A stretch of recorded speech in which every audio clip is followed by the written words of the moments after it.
शुरुआत एक सिटी के सीन से दिखाया जाता है जहाँ पे चारों तरफ जाम लगा हुआ होता है और चारों तरफ डर का माहौल होता है। और फिर सांग जिनवू के घर का सीन दिखाया जाता है जहाँ जिनवू की सिस अपने माँ से पूछती है कि क्या हम लोग यहाँ से नहीं जा रहे हैं। और फिर उसकी माँ बोलती है अगर ये जगह वॉर जोन बनने वाली है तो मैं यहाँ मरना ही पसंद करूंगी। वैसे भी इस जगह को खाली करने के लिए कोई ऑर्डर नहीं मिला है, लेकिन जिनवू की कजन बोलती है कि मैं इतनी जल्दी मरना नहीं चाहती हूँ। तभी उसकी माँ बोलती है कि जिनवू हमें प्रोटेक्ट करेगा जैसे कि तुम्हारे फादर किया करते थे। अब हमें जिनवू का सीन दिखाया जाता है और वो सोच रहा होता है कि मैं उनकी प्रेजेंस को महसूस नहीं कर पा रहा हूँ, आखिर वो कहाँ छुपे हुए हैं। फिर वो सोचता है कि मुझे इस गेट को रोकना होगा, मैं इतना स्ट्रॉन्ग हो चुका हूँ कि इनका सामना मैं आसानी से कर सकता हूँ और मैं किसी का सेक्रीफाइस भी नहीं करवाना चाहता हूँ। अब फिर वो सोचता है कि अगर यहाँ के मॉन्स्टर बहुत ज्यादा पावरफुल हुए और अगर यहाँ पे मेरा अंत होता है तो क्यों ना मैं किसी से बात कर लूं। और फिर वो फोन में अपने कांटेक्ट को देखता है और वो किसी को कॉल करता है। और फिर हमें कहीं और का सीन दिखाया जाता है जहाँ मिस चाई हाई प्रैक्टिस कर रही होती है और उसके कोच बोलते हैं कि मैं आपको समझ सकता हूँ, आपकी तलवार की नोक आपके बारे में सब बता रही है। और फिर उसका कोच बोलता है कि ये नॉर्मल है और वैसे भी हमें नहीं पता है कि वो मॉन्स्टर कितने पावरफुल है। तभी चाई हाई की फोन रिंग करने लगता है और अब फिर चाई हाई फोन उठाने में हिचकिचा रही होती है तो उसका कोच बोलता है कि एक हंटर को अपने फोन कॉल को उठाना चाहिए, आप बात कर ले पहले। और फिर वो कॉल पे बात करती है और फिर वो कोच से बोलती है कि मुझे कहीं जाना है, तो कोच उसे अनुमति दे देते हैं। अब फिर हमें मेले का सीन दिखाया जाता है जहाँ लोग सांग जिनवू को देख रहे होते हैं क्योंकि सांग जिनवू वहाँ पे आया होता है। और फिर सांग जिनवू को दिखाया जाता है जो मिस चोई होई के साथ जा रहा था। अब चोई होई के साथ देखने पे सब सोचने लगते हैं कि क्या वो उसकी कोई गर्लफ्रेंड है। और फिर जिनवू चोई होई से बोलता है कि मुझे लगा था कि ये जगह खाली होगा लेकिन यहाँ तो बहुत ही भीड़ है, लेकिन चोई हाई सिर्फ शर्माई जा रही थी।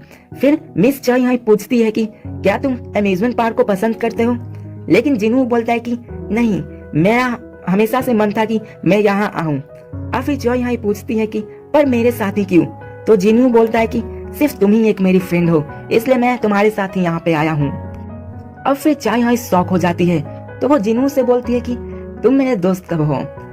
तो जिनवू उसे बताता है कि तुम्हें याद है वो वियर्ड सा स्टैचू के पास तुमने ही कहा था कि तुम मेरी दोस्त हो, तुमने ही ये कहा था कि मेरा जान किसने बचाया, क्या वो मेरा दोस्त है। और फिर चाई होई शर्माने लगती है और कहती है कि तुमने वो सुन लिया था। तो सांग जिनवू बोलता है कि हाँ, मैं हर एक छोटी से छोटी बात भी सुन लेता हूँ।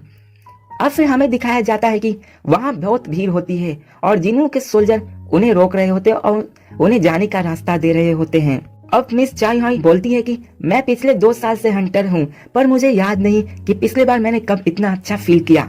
और वो मन में सोचती है कि इसके साथ मुझे बहुत ही अलग महसूस होता है, ये मेरे लिए बहुत खास है। अब जिनवू उसे राइड के लिए पूछता है और चोई हाई उसे हाँ कर देती है। और फिर सांग जिनवू सोचता है कि एक सिर्फ मैं ही नहीं हूँ जो यहाँ पे आना चाहता है, यहाँ तो चोई हाई भी आना चाहती है। फिर वो कहता है कि चलो चलते हैं। अब फिर वो दोनों एक राइड का सीन दिखाया जाता है जहाँ वो दोनों राइड कर रहे होते हैं, लेकिन हमें दिखाया जाता है कि उन्हें कुछ मजा नहीं आ रहा होता है क्योंकि उनके लिए वो राइड बहुत ही स्लो होती है क्योंकि वो इस रैंक के हंटर से और उनकी स्पीड बहुत ही ज्यादा थी।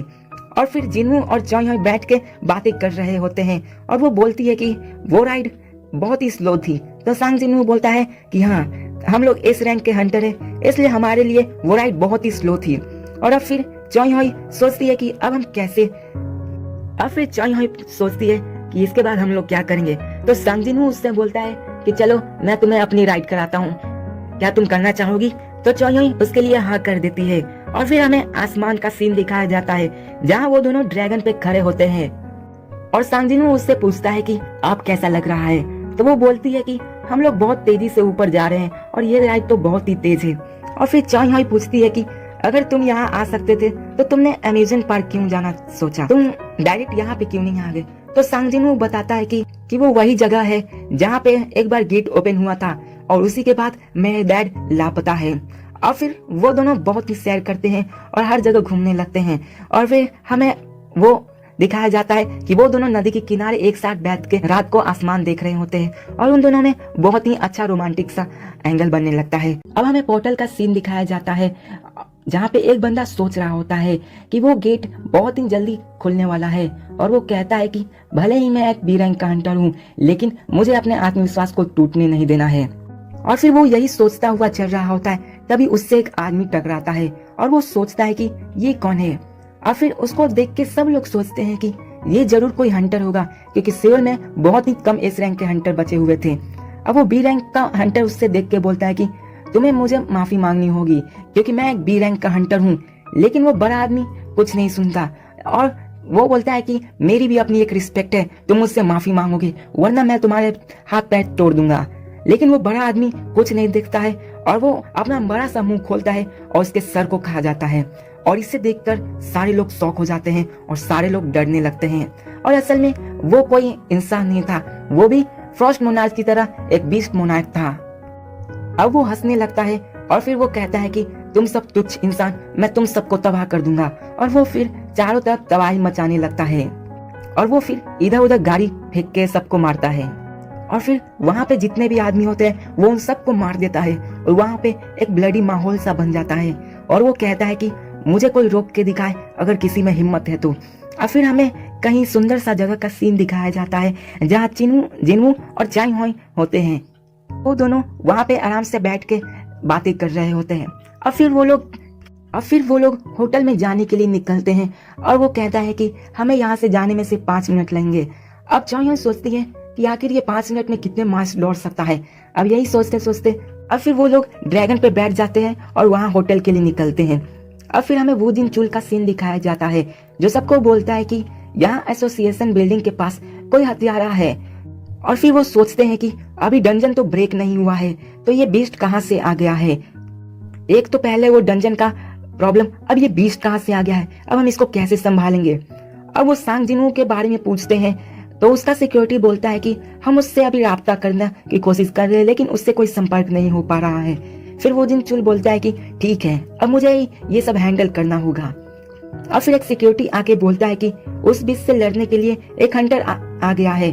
तो वो जिन चुल पूछता है कि क्या वो सांग जिनवू है, तो वो फिर बोलता है कि नहीं, वो जिनवू नहीं है। और फिर हमें बाहर का सीन दिखाया जाता है जहाँ वही जर्मनी का हंटर आया हुआ होता है जो उस बीस्ट मोनार्क के सामने खड़ा होता है। अब वो हंटर सोचता है कि क्या मैं इससे लड़ पाऊंगा, आज मेरा अंत है क्या। अब वो बोलता है कि शायद यही मेरी किस्मत में थी कि मैं इस बीस्ट को रोक के रखूं और इस बीस्ट से लड़ना पड़ेगा मुझे। लेकिन वहां पे थॉमस आंड्रे आ जाता है और वो उस हंटर को पीछे कर देता है।